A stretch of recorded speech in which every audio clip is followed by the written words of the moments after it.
Hi viewers, welcome to our channel. KTR గారికి సుప్రీంకోర్టులో కూడా షాక్ తగలడం చూసాం. ఆయన తన కేసుని క్వాష్ చేయాలని చెప్పి సుప్రీంకోర్టుకి వెళ్ళినప్పుడు హైకోర్టు ఇచ్చిన నిర్ణయాన్ని మేము జోక్యం చేసుకోము, క్వాష్ చేసేది లేదని చెప్పేశారు. సో ఇవాళ ఈడీ విచారణని కూడా ఆయన ఎదుర్కొంటున్నారు. మరి విచారణ తర్వాత ఆయన అరెస్ట్ అయ్యే అవకాశం ఉందని చెప్పేసి కొన్ని వార్తలైతే ప్రచారంలో ఉన్నాయి. మరి కేటీఆర్ గారు అరెస్ట్ పైన ఒక గందరగోళ పరిస్థితి ఉంది. మరి ఏం జరిగే అవకాశం ఉంది? ఇదే అంశం మీద డిస్కస్ చేయడానికి ప్రజెంట్ మనతో పాటు ప్రముఖ political analyst and senior producer Natti Kumar garu వారితో డిస్కస్ చేసి తెలుసుకున్నాం. నమస్కారం సార్. సార్, ఈ ఫార్ములా కార్ రేస్ కి సంబంధించి కేటీఆర్ గారి పైన కేసు నమోదైంది. ఆయన క్వాష్ చేయాలని చెప్పేసి హైకోర్టుకి వెళ్ళినప్పుడు వీళ్ళు కొట్టేశారు, మేము క్వాష్ చేయలేమని చెప్పారు. మళ్ళీ సుప్రీంకోర్టుకు వెళ్ళినప్పుడు నిన్న సుప్రీంకోర్టు కూడా మేము కుదరదు అని చెప్పేసింది. సో ఇవాళ ఈడీ విచారణ ఆయన ఎదుర్కొంటున్నారు. మరి విచారణ తర్వాత ఆయన్ని ఇంటికి పంపించేస్తారా, అరెస్ట్ చేస్తారన్న దానిపైన ఒక చర్చ అయితే జరుగుతుంది. సో ఎంటైర్ గా కేటీఆర్ గారి ఈ కేసు పైన మీరు ఏం చెప్తారు సార్? అరెస్ట్ అయితే కంపల్సరీ జరుగుతుంది. అది ఇవాళ జరుగుతుందని నేను అన్నగానే అరెస్ట్ అవుతుంది. ఎందుకంటే అరెస్ట్ జరుగుతుంది, ఎందుకంటే ఆ కేసులో తప్పు జరిగింది. ఎందుకు అంటే అక్కడ క్యాబినెట్ అప్రూవల్ తీసుకోకపోవడం, బిజినెస్ రూల్స్ వైలేషన్ చేయడం, ఆర్బీఐ గైడ్ లైన్స్ వైలేషన్ చేయడం, మొత్తం టోటల్గా ఏది ఏమైనా సొంత నిర్ణయం, ఆయన ఇంట్లో సొంత డబ్బులాగా ట్రాన్స్ఫర్ చేశాడు. ఓకే, దాంట్లో ఎంక్వైరీ చేసిన తర్వాత దానివల్ల కేటీఆర్ గారికి ఏం లాభం చేకూర్చింది, ఏ విధంగా లాభం వచ్చింది, లేకపోతే గవర్నమెంట్కి ఏ విధంగా నష్టం వచ్చింది, గవర్నమెంట్కి ఏ విధంగా లాభం వచ్చింది, ఇది ఒక గవర్నమెంట్ మనీకి దానికంటూ రూల్స్ అండ్ రెగ్యులేషన్స్ ఎంక్వైరీ నడాల. అయితే అది ఎంక్వైరీ దశలోనే ఉంది ఇంకా. Okay, number 1. నెంబర్ 2, హైకోర్టుకి ఆయన వెళ్ళింది స్క్వాష్ పిటిషన్ వెళ్ళారు, ఎఫ్ఐఆర్ని స్క్వాష్ చేయమని. ఇది తప్పుడు కేసు, ఇది మామూలుగా నేను అసలు దేంట్లో తప్పు చేయలేదు కాబట్టి స్క్వాష్ చేయమన్నారు.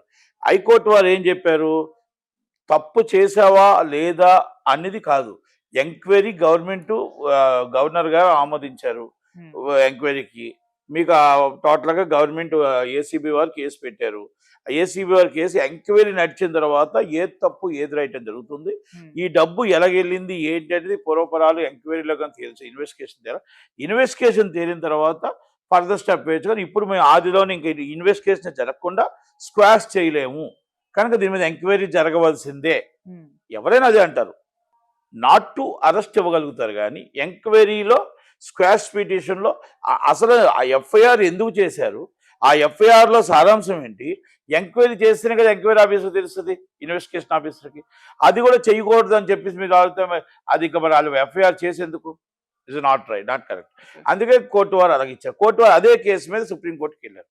సుప్రీంకోర్టు ఏమన్నారంటే, ఆల్రెడీ ఈ కేసులో మేమేం జోక్యం చేసుకోలేము కనుక మీకు ఎన్నో ఆప్షన్స్ ఉన్నాయి కాబట్టి రావచ్చు. అంటే మీకు నాట్ టు అరెస్ట్ రావచ్చు, లేకపోతే యాంటిసిపేటరీ బెయిల్కి రావచ్చు, కానీ ఆదిలో ఎంక్వైరీ నడకుండా మీరు ఆపమనడం అనేది కరెక్టేనా అనేది ఇండైరెక్ట్గా ఏదో చెప్పినట్టు టీవీలో చూసాం. అయితే దాన్ని మీద హైకోర్టు వారు ఇమీడియట్లీ ఏదైతే వ్యాఖ్యలు చేశారు supreme court, immediately return to case return తీసుకున్నారు. రిటర్న్ తీసుకొని ఇంకో దాంట్లో ఆలోచించుకొని వేసుకోవచ్చు. ఒకటి, ఈడీ మీద కూడా ఆరోపణలు చేశారు వాళ్ళు. ఏమనంటే ఇది మనీ ల్యాండింగ్ వర్తించదు, నేను ఎక్కడ లంచం తీసుకోలేదు. మీరు తీసుకున్నారా లేదా అనేది ఎవరు చెప్పాలి? ఈడీ వారు చెప్పాలి. ఇన్వెస్టిగేషన్ అయిన తర్వాత మీ డబ్బుని ఆర్బీఐ గైడ్లైన్స్ ఉంది, ఆర్బీఐ గైడ్లైన్స్ ప్రకారం మీ డబ్బుని మనం ఎక్కడికైనా ఫారెన్ పంపించాలంటే ఎందుకు పంపిస్తున్నాం, దేనికి పంపిస్తున్నాం, ఏ రూపాన్ని పంపిస్తున్నాం, మనం ఎంత ట్యాక్స్ కడుతున్నాం, దానికి మనం ఆర్బీఐ అప్రూవల్ తీసుకొని పంపించాలి. Is the procedure. ప్రొసీజర్ మీరు ఫాలో అప్ అవ్వలేదు. ప్రొసీజర్ని ఫాలో అప్ అవ్వకుండా అర్జెన్సీ ఎలక్షన్ కమిషన్ అడ్డుంది, తప్పులేదు. ఎలక్షన్ కమిషన్ లెటర్ రాశారా? Very important. ఎందుకంటే ఈరాస్ కేసులో మనం డబ్బు కట్టకపోతే ప్రాబ్లం అవుతుంది కాబట్టి పర్మిషన్ ఇవ్వండి అని రాశారా? పర్మిషన్ ఏమైనా రిజెక్ట్ చేశారా? పర్మిషన్ ఏమైనా పెండింగ్లో ఉందా? నెంబర్ 1. బ్యాంక్ వారు కూడా వాళ్ళ డబ్బుని, ఎవరి డబ్బైనా మనం 10 లక్షల రూపాయలు డ్రా చేసి ఎందుకు డ్రా చేస్తున్నాం క్యాష్, ఈ దేనికోసం అనేది మనం డిక్లరేషన్ ఇవ్వాలి. Is RBI rule, income tax and RBI rule. మనం ఈ కోట్ల రూపాయలు ఎక్కడికి పంపిస్తున్నాం అనేది ఆర్బీఐకి డిక్లరేషన్ ఇవ్వాలి. ఆ డిక్లరేషన్ ఎందుకు పంపిస్తాం, బ్యాంక్ మేనేజర్ కూడా తీసుకోకుండా డబ్బు ట్రాన్స్ఫర్ చేయకూడదు. నెంబర్ 1. హెచ్ఎండిఏ అధికారులు, IAS officer and already principal secretary Arvind Kumar garu, వాళ్ళిద్దరు IAS officer, senior IAS officers. వాళ్ళకి రూల్స్ అండ్ రెగ్యులేషన్స్ తెలుసు. ఎవరో మినిస్టర్ చెప్పాడని చెప్పేసి పబ్లిక్ మనీని, గవర్నమెంట్ మనీని వితౌట్ ఇంటిమేషన్ ట్రాన్స్ఫర్ చేయడం ఫస్ట్ ముద్దాయిలు వాళ్ళే వస్తారు. ఓకే. ఇది ఎందుకంటే దాంట్లో వాళ్ళు స్టేట్మెంట్ మాకు కేటీఆర్ గారు కాదండి, నేను చెప్తాను, ప్రధానమంత్రి గారు చెప్తారు, లేకపోతే ఇంకోళ్ళు చెప్తారు, సోనియా గాంధీ గారు చెప్తారు. చెప్తే 100 కోట్లు ట్రాన్స్ఫర్ చేస్తావా, ఒక 1000 కోట్లు ట్రాన్స్ఫర్ చేస్తావా? ఆయనకి ఏ రైట్ మీద చెప్పాడు మినిస్టర్. కానీ మీరు ఐఏఎస్ ఆఫీసర్ అండ్ మీకు బాస్ ఎవరు? Chief secretary. Chief secretary permission లేదే, బిజినెస్ పర్మిషన్ లేదే, బిజినెస్ రూల్స్ పర్మిషన్ లేదే, క్యాబినెట్ అప్రూవల్ లేదే, మీకు జీవో లేదే, ఏ రైట్లో మీరు రికమెండ్ చేశారు? ఇవన్నీ కూడా ఇది చాలా పెద్ద కేసు. అంటే మీరు వైలేషన్ చేసుకుంటూ వచ్చారు. మీరు తప్పు చేశారా, దాంట్లో లాభం పొందారా లేదా, ఆ డబ్బులు మీరు అక్కడ 46 కోట్లు 53 కోట్లు ఇవ్వడం వల్ల మీకు ఏం లాభం వచ్చిందా, లేకపోతే మీకు చుట్టాలకు లాభం వచ్చిందా, మీ బంధువులకు లాభం వచ్చిందా, గవర్నమెంట్కి లాభం వచ్చిందా అనేది ఎంక్వైరీలో కదా తెలియదు. రోజు హైకోర్టు చెప్పినా, సుప్రీంకోర్టు చెప్పినా, నట్టుకుమార్ చెప్పినా, మీరు చెప్పినా ఎంక్వైరీ చేశాక ఈయన ఏ తప్పు చేయలేదండి, చాలా గాంధీ మహాత్ముడు, చాలా మంచివాడు, చాలా మొత్తం మన హైదరాబాద్ ఇమేజ్ పెంచడం కోసం ఆయన మొత్తం త్యాగమే చేశాడు అని చెప్తారు. అది ఎవరు చెప్పాలి? ఏసీబీ వాళ్ళు, ఈడీ వాళ్ళు చెప్పాలి. ఎంక్వైరీ చేశాక తప్పు జరిగితే అరెస్ట్ చేయాలి. ఇక్కడ తప్పు కనబడుతుంది. ఒకటి మీద ఒకరు తప్పు చేసుకుంటూ వచ్చారు ముగ్గురు. 54 కోట్లు మీరు ఫారిన్ ట్రాన్స్ఫర్ చేయడం ఒక తప్పు, క్యాబినెట్ అప్రూవల్ లేకపోవడం ఇంకో తప్పు. ఇవన్నీ కూడా వైలేషన్ చేసుకుంటూ వచ్చి బ్యాంక్ నుంచి ట్రాన్స్ఫర్ చేసి ఫైన్ కూడా కట్టారు. కనుక దాంట్లో 100% అరెస్ట్ తప్పదు. కానీ అరెస్ట్ ఎప్పుడు ఉంటుంది? ఎంక్వైరీ అయిన తర్వాత. ఈరోజు రాత్రి అరెస్ట్ చేసేంత కేసు కాదు. కంపల్సరీ అది అరెస్ట్ చేసి రిమాండ్ చేయాల్సిన బాధ్యత ఉంటుంది. అయితే ఆ సెక్షన్ ఇప్పుడు సోమభారతి గారు చాలా సీనియర్ అడ్వకేట్. ఆయన ఏం చెప్తున్నాడంటే పలానా దానివల్ల ఈ కేసు పనికిరాదని చెప్పట్లే. ఈ కేసు తప్పుడు కేసు, ఈ కేసు పనికిరాదు. మాకంటే సెక్షన్లు రావు, మీకు తెలుసు కదా సార్. సెక్షన్లో ఏ సెక్షన్ రూపంలో ఆ కేసు పనికిరాదు, ఏ సెక్షన్ రూపంలో ఆయన డబ్బు ఇవ్వచ్చు, ఏ సెక్షన్ రూపంలో క్యాబినెట్ అప్రూవల్ తీయకుండా డబ్బులు ఇవ్వచ్చు, ఏ సెక్షన్ రూపంలో మీకు బిజినెస్ రూల్స్ లేకుండా ఇవ్వచ్చు, ఏ సెక్షన్ రూపంలో ఎలక్షన్ కమిషన్ అప్రూవల్ లేకుండా ఇవ్వచ్చు.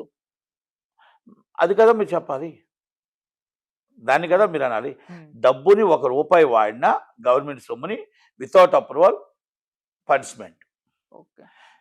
దానివల్ల మీకు బ్రాండ్ ఇమేజ్ పెరిగిందా, బ్రాండ్ ఇమేజ్ పెరగలేదా, అది మీ ఇంట్లో సొమ్ము తీసుకొని వెళ్ళి పెడితే బాగుంటుంది కదా. మీ దగ్గర పార్టీ ఫండ్ కొన్ని వేల కోట్లు ఉంది, ఆ డబ్బు తీసుకెళ్ళి మీరు వేసి నేను తర్వాత తీసుకుంటాను గవర్నమెంట్ దగ్గర గెలిచిన తర్వాత అని ఉంటే బాగుంటుంది కదా. అది అప్పుడు మీకు బాధ అనిపిస్తుంది, అమ్మో నా డబ్బు కదా అని. ఇది public money. Is a pain ఎవరికి ఉంటుంది? పబ్లిక్ ఉంటుంది కదా. కనుక కేటీఆర్ గారు పెద్ద మనసుతో కంపల్సరీ పబ్లిక్ మనీని ఆయన సొంత ఇంటి సొమ్ములాగా వాడాడు. కాబట్టి ఇది చిన్న పిల్లి పిత్ర కేసా, చిన్న కేసా, పెద్ద కేసా? ఆ పెద్ద కేసే మెడ చుట్టుకుంటుందని సుప్రీంకోర్టు నిన్న నీట్గా చెప్పనకే చెప్పింది. కనుక కేటీఆర్ గారు దీంట్లో అరెస్ట్ అవ్వడం ఖాయం. యాంటీ ఇన్స్పెక్టర్ బెయిల్ వస్తుందా, ముందస్తు బెయిల్ వస్తుందా, లేకపోతే అరెస్ట్ అయిన బెయిల్ వస్తుందా అనేది వేచి చూడాలి. 2 కేసుల్లో మనీ ల్యాండింగ్ వర్తిస్తుంది, ఏసీబీ కేసు వర్తిస్తుంది. ఏసీబీ కేసు ఎందుకు వర్తిస్తుంది అంటే, నేను లాయర్ని కాదు కాబట్టి సెక్షన్లు చెప్పలేను, కానీ 1వ క్లాస్ చదవకపోయినా మాకు అర్థమవుతుంది ఏంటంటే, ఈ డబ్బుని మీరు వితౌట్ అప్రూవల్, అంటే పబ్లిక్ అప్రూవల్ అంటే chief secretary and cabinet approval అంటే, మీ క్యాబినెట్ అంటే మేము ఎమ్మెల్యేలను గెలిపించి మనం శాసనసభకు పంపించాం, అక్కడ కానీ జివో కానీ లేకపోతే క్యాబినెట్లో మినిస్టర్స్ అందరూ ఉండి మేము పంపించిన వాళ్ళు మీకు ఒక శాసనం చేసి దాన్ని ఒక జివో పాస్ చేసి అప్రూవల్ తీసుకుంటే అది పబ్లిక్ ఇచ్చినట్టు. ఆ పబ్లిక్ ఆ జివో ప్రకారం మీరు ఏ డబ్బైనా రిలీజ్ చేయడానికి రైట్ ఉంటుంది.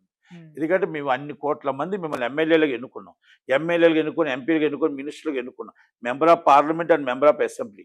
ఆ అసెంబ్లీ ఏపీ అసెంబ్లీకి ఎన్నుకునేటప్పుడు లేకపోతే తెలంగాణ అసెంబ్లీకి ఎన్నుకున్నప్పుడు మీరు అందరూ కలిపి ఒక గజెట్ నోటిఫికేషన్ రెడీ చేస్తారు, జివోలు రెడీ చేస్తారు, దాన్ని అన్ని చేసి రూల్స్ అండ్ రెగ్యులేషన్స్ ఆ డబ్బుని మీరు ఖర్చు పెడతారు. దుర్వినియోగం అవుతే పబ్లిక్ మనీ దుర్వినియోగం అవుతుంది కాబట్టి దాంట్లో ఏసీబీ రావడానికి రైట్ ఉంది. ఈజ్ ఆల్రెడీ ఫారిన్ ట్రాన్స్ఫర్ అయింది కాబట్టి without RBI intimation, without cabinet approval is 54 lakhs అయింది, 54 crores అయింది కాబట్టి ఈడీ ఎంటర్ అవడానికి మనీ ల్యాండింగ్ కింద వర్తిస్తుంది. కనుక 2 కేసులు అయ్యాయి. కనుక మనం తప్పు చేయలేదు, మన దగ్గర జనాలు ఉన్నారు కదా అని కొడతాం కొడతాం కొడతాం అని వచ్చి తిరగబడి అందరి ముందు వస్తే 100% నష్టం మీకే అవుతుంది. ఒక ఆయన ఉన్నాడు, ఎవరైనా first PD act Revanth Reddy గారిని పెట్టేయాలంటాడు. ఈయన ప్రతి వాళ్ళ మీద తిరగబడతాడు. ఐపీఎస్ అయినా తిరగబడతాడు, ఎమ్మెల్యేని కూడా కొడతాడు. రౌడీ ఎమ్మెల్యేని ఉన్నాడు ఆయన, కౌశిక్ రెడ్డి. అవును. రౌడీ ఎమ్మెల్యే, పేరే రౌడీ ఎమ్మెల్యే. కనుక ఆయన ఒకరిని పెట్టుకున్నారు మధ్యలో. ఇంతకుముందు బాల్కా సుమన్ ఉండేవాడు. బాల్కా సుమన్ ఎందుకో పక్కన పెట్టి ఈయన పెట్టుకున్నారు పక్కన. ఇప్పుడు ఓకే. అది ఏదైనా సరే ముందుకు వచ్చేస్తే తక్కువ చేయేస్తాడు. అవును. అది చేసి అరెస్ట్ అయ్యారంటే బెయిల్ వచ్చేస్తుంది. అంటే అరెస్ట్ అయితే బెయిల్ ఇంతేనా అని అనుకుంటున్నారు వాళ్ళు. ఓకే. కానీ ఆ ఎన్ని కేసులు లెక్క చూసి చిత్రగుప్తుడి చిట్టా ఉంటుంది కదా, అలాగా కేసులన్నీ లెక్క చూసి దాని మీద పీడీ యాక్ట్ కూడా పెట్టచ్చు. ఆయన అన్నాడు, పీడీ యాక్ట్ పెట్టాను కబ్జా కొన్ని కాదు, ఎవరు కదా, ఏం అవసరం లేదు. ల్యాండ్ గ్రాపింగ్ కబ్జా అవసరం లేదు. దాని మీద మాట్లాడితే పబ్లిక్ న్యూసెన్స్ అంటారు, డిస్టర్బెన్స్ అంటారు, డిస్టర్బెన్స్ అండ్ డిస్టర్బ్ అంటారు. నువ్వు ప్రజల్ని డిస్టర్బ్ చేస్తున్నావు, రాజకీయ నాయకులను డిస్టర్బ్ చేస్తున్నావు, పోలీస్ ఆఫీసర్ని డిస్టర్బ్ చేస్తున్నావు. కనుక నువ్వు సమాజంలో నువ్వు ఇక్కడ అసెంబ్లీలో కూర్చోడానికి నువ్వు అనర్హుడు అని చెప్పేసి స్పీకర్ గారు ఆయన డిస్క్వాలిఫై చేయొచ్చు. ఆయన నువ్వు అనర్హుడుగా నువ్వు ఇక్కడ ఉండటానికి, సమాజంలో ఉండటానికి మా అందరి వరకు డిస్టర్బ్ చేస్తున్నావు కాబట్టి నేను పీడీ యాక్ట్ కింద నేను తీసుకెళ్ళి లోన పెట్టి నీకు సత్వభావంతో నువ్వు మళ్ళా బయటకు వస్తే రావచ్చు.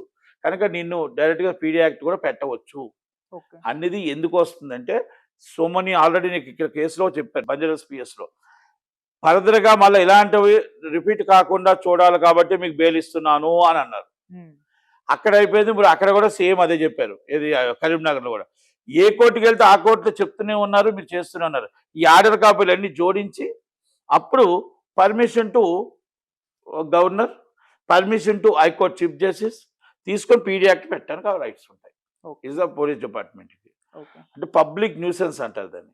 Public nuisance 353 and public nuisance ఇవన్నీ ఉంటాయి, ఆ కేసులు అన్నీ ఉంటాయి. ఆ కేసుల్లో